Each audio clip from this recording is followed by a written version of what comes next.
I do believe the vast majority of Americans have no understanding of tariffs and free trade. Do you have an alternative to that commodity in the United States? Pretend for the moment that we have no other way to buy shower sandals than from China. We impose a 100% tariff, so the price doubles from $3 to $6. Now, oh no, we've got a million alternatives to shower sandals, and so we're not going to pay $6 for those rubber shower sandals. Forget that.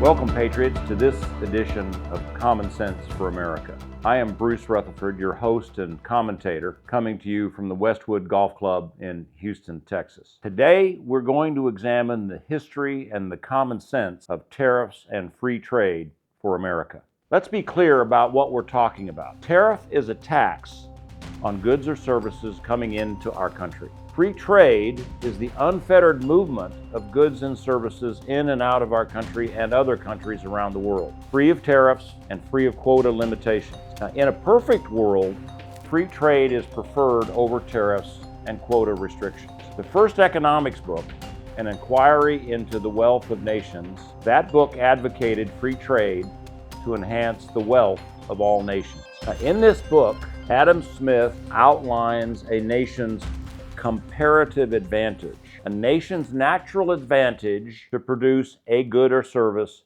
cheaper and or better than other countries. As an example, Saudi Arabia has a comparative advantage in selling oil and producing and selling oil. Qatar has a comparative advantage in producing natural gas. The United States has a comparative advantage in producing both. You get the idea. Even Singapore has a comparative advantage by virtue of its strategic location, a perfect location for international trade and logistics. Now, as the largest economy in the world by far, the United States has a greater interest in free trade and avoidance of tariffs more than any other nation.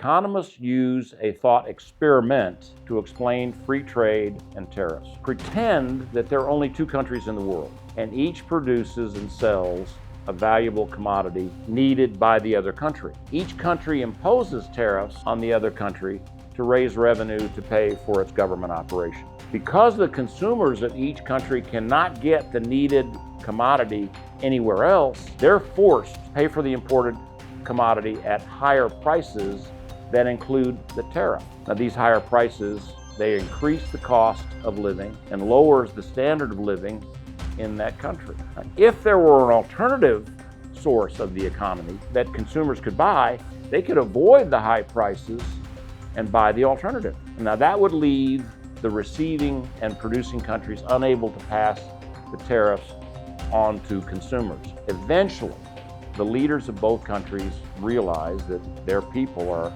better off without the tariffs, and the tariffs are abolished. The people of both countries now enjoy a lower cost of living and a higher standard of living with free trade and no tariffs. Now, had the consumers of one country had a viable alternative commodity, they could have bought that commodity, avoid the tariffs, and the trade agreement probably would not have been reached. So you see the issue of comparative advantage, alternative commodities, and tariffs are all linked in order to have the lowest cost of living and the highest standard of living. Now, America has a long history with tariffs and free trade. One of the key issues leading to the revolution against King George III were tariffs imposed on all manner of goods imported by the colonies. The Boston Tea Party was a direct result of this dissatisfaction, and it led to taxation without representation as a war cry of the Revolution. After the Revolution, the colonies organized themselves under the Articles of Confederation. Now, these articles provided for a very weak central government, and the individual states were strong, and they proceeded to impose tariffs on each other. The practice absolutely wreaked havoc. Now, the Constitution of 1789,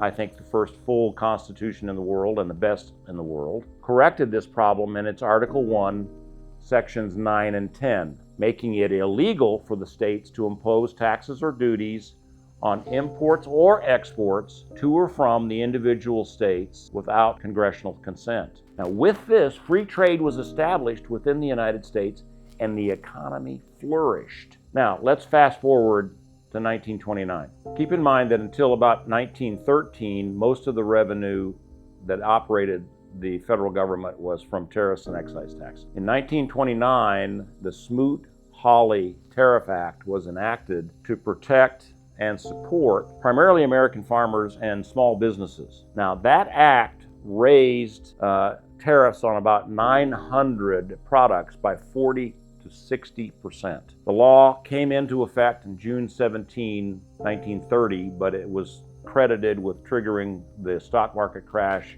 of October 1929, and it is credited with exacerbating the global recession. Tariff retaliation by other countries forced global trade to decline by 65%.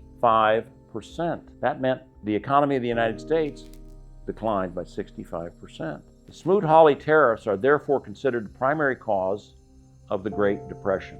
Now remember, unemployment during the Great Depression was somewhere between 24 and 33%. Farms and businesses were lost forever. Families were destroyed. Ultimately, the Great Depression created the conditions that led to World War II. Now, for your family's sake, we must not make those mistakes again. Now, when are tariffs appropriate and when are they not appropriate? When our country was founded, tariffs were the primary source of revenue to support government operations. Now, that's not the case today, although tariff revenue has increased significantly under the first Trump administration and under the Biden administration. Trump promises to increase tariffs across the board, and he expects tariff revenues to increase significantly. Tariffs are necessary tools to negotiate trade policy agreements with other nations. They're also necessary to retaliate against unfair trade practices by other nations. We also use tariffs as a part of the sanctions that we and our allies impose on rogue nations. Point of entry tariffs are taxes to pay for the operation of ports necessary for the importation and exportation of goods into and out of the country. Now, these point of entry tariffs they're incidental and they're not material to the cost of the goods when they're finally purchased by our citizens. President Trump increased tariffs significantly during his administration, his first administration. And President Biden increased them even more. Now, the inflationary impact of these tariffs and the legislation implemented by Biden during his administration ultimately led to 9% inflation in our country during the Biden administration. Now, please remember, inflation is a very regressive tax, and it falls heavily on the poor and the middle class. Rich people can avoid inflation or don't even notice it. I mean, $4 gasoline and $3.50 for a dozen eggs are minor issues for a rich person, but they're very significant for the average family. Now, this explains why tariffs are very important. They have very important implications for American families. Now, how do we decide when to use tariffs and not free trade? Now, anytime the economic cost to the American consumer is greater than the economic benefit to the government, we should avoid the tariff.